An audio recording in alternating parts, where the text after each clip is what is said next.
They kept building on my land. For a while I told myself it was probably just a misunderstanding, but deep down I knew it wasn't a mistake. It was a decision. And once I realized that, I stopped being the polite neighbor and started being the one who stood up for myself. It all began with a fence. 6 feet tall, fresh cedar wood with clean lines like something out of one of those home improvement shows. I first noticed it on a Monday morning while I was dragging my trash bin to the curb. The boards were still pale, almost golden, and the air smelled like freshly cut lumber. It hadn't been there on Friday. Over the weekend, while I was visiting my sister in Tulsa, someone had drawn a new line across my backyard, and I wasn't having it. Now I live in a quiet subdivision just outside Franklin, Tennessee. It's not fancy, not gated, just the kind of neighborhood where people wave but don't necessarily talk. Our backyards blend into each other, separated mostly by trees and assumptions. When I bought my house 8 years ago, there was no fence behind it. Just a stretch of grass that ran toward a small cluster of maples and scrub oaks. The property line was somewhere back there, but nobody really thought about it. The house behind mine had sold the year before to a guy named Brent Hollis. Early 40s, worked in commercial real estate, drove a lifted truck that never quite fit in his driveway. He wasn't unfriendly, just polished, the type of guy who drops phrases like property values into casual conversation. So when I saw the fence, I figured Brent finally wanted some privacy. Fair enough, people put up fences all the time. I didn't think twice about it. That was until Wednesday afternoon when my lawn guy, Miguel, turned off his mower and waved me over.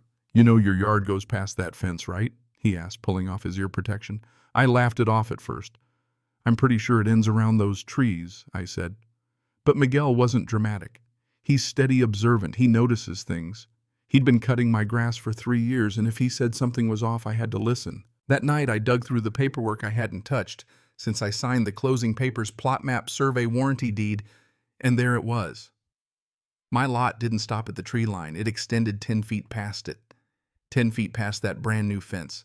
I remember sitting back in my chair, staring at the paper, feeling that quiet, sinking recognition. It wasn't dramatic, no sudden lightning bolt moment, just a slow shift in my chest. Either I was reading it wrong or my neighbor had built a fence 8 to 10 feet onto my property. Now, I'm not the type to go looking for fights. I'm not confrontational. So the next evening, I walked over, calm, friendly plot map, folded under my arm. Brent was in his driveway, wiping down his truck. "Hey," I said, holding up the paper. "Quick question about the fence." He smiled, completely unbothered, like there was no issue at all. "Looks good, right?" he said. I nodded. "It does, but I was looking at my survey, and it seems like my lot might go a bit past where the fence is." He didn't frown, didn't stiffen, just nodded. "The previous owner told me the line was around there, somewhere near the trees," he said. "Yeah, that's what I always assumed too," I replied. "Maybe we should double check just to be safe." "Sure, man." "Whatever you need," he said. Casual, no tension. So I told myself everything was fine. He'd probably get it figured out. 2 weeks went by and the fence stayed exactly where it was. No survey markers, no follow-up, no conversation. I told myself he was busy. Then the shed showed up. It came on a flatbed truck one Saturday morning, prefabricated panels, dark gray, siding, a little window on one side. Not a small garden shed either. This was a serious structure. A crew of 3 put it together by Sunday afternoon, standing it on a gravel base with a poured concrete pad beneath it. By Monday, an electrician was running conduit underground from Brent's house. I watched the whole thing unfold from my kitchen window, and that quiet shift in my chest turned into something heavier. By Tuesday evening, the shed had a light fixture inside anchored in place, and from where I stood, I could tell that at least half of it sat beyond where my survey said Brent's land ended. That's when the situation stopped feeling like confusion and started feeling intentional. Still, I didn't explode, I didn't threaten, I didn't post anything on the neighborhood Facebook group. Instead, I ordered a professional survey. It cost $980, but it was cheaper than letting someone redraw the map of my property. When the surveyor arrived, he was methodical, tripod transit measuring rod. He moved across my yard like a chess player, thinking 5 steps ahead. A few hours later, he drove bright orange stakes into the ground and tied fluorescent tape around them. I walked the line with him. The fence was 8 feet onto my land. The shed was over 5 feet onto my land. I took photos from every angle, every measurement, and felt that sinking recognition again. This wasn't an accident anymore. This was intentional. That evening, I printed a copy of the survey and walked it over to Brent's house. He opened the door halfway, like he already knew why I was there. "Got the survey done," I said, keeping my voice steady. "Looks like the fence and part of the shed are on my property." He scanned the paper quickly, his jaw tightening for just a second before the smile came back. "Surveys can be off," he said lightly. "This one's certified," I said. We stood there in silence for a moment before I added, "We can fix this now before it gets expensive." He nodded slowly. "Let me look into it." I left feeling uneasy but hopeful. Maybe it would all resolve quietly. It didn't. The next morning, Brent moved his patio chairs right into the disputed strip. 2 Adirondack chairs and a little metal fire pit sitting right between the orange survey flags. That's when I understood what he was really doing. This wasn't just about a shed or a fence. It was about claiming territory slowly and deliberately. It was the casualness of it that got me. A few days later, I heard laughter coming from Brent's backyard. He and a couple of guys, probably coworkers, were standing exactly where my property technically began. "Yeah, I heard Brent say it's basically ours anyway. Been using it since we moved in." That word basically stuck under my skin. As if legal boundaries were just suggestions, and if you used something long enough, it became yours. I didn't sleep much that night. I lay there staring at the ceiling, thinking about what would happen in 5 years. Would he claim adverse possession? Would silence become consent? Brent wasn't some cartoon villain, but he was ambitious. He saw an opportunity, calculated the risk, and assumed I wouldn't push back. When I did, he doubled down. I scheduled a consultation with a real estate attorney named Claire Donnelly.